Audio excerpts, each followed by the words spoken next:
तर भारताने रात्रभर पाकिस्तान अक्षरशः भाजून काढलेला आहे। नेमकं काय काय रात्रीमधून घडलंय आपण बघूयात।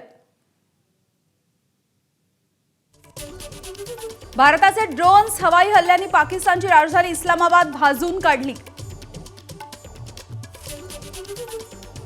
लाहोर, पेशावरसह 16 शहरांमध्ये भारताने जोरदार हल्ला केला। भारतीय नौदलाकडूनही पाकिस्तानवरती जोरदार हल्ले करण्यात आले या रात्रीतून। INS विक्रांतवरून MiG-29 या विमानांचा कराची बंदरावरती जोरदार हल्ला। INS कोलकाताद्वारे कराची बंदराच्या ऑइल फॅसिलिटीवरती क्षेपणास्त्र हल्ला चढवण्यात आला। पाकिस्तानची 3 लढाऊ विमानं भारताने पाडली।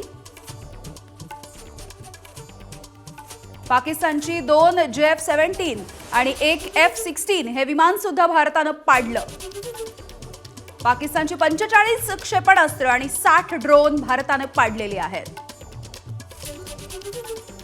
भारताच्या S-400 या सिस्टीममुळे पाकिस्तानचे हल्ले हे निष्प्रभ ठरलेले आहेत।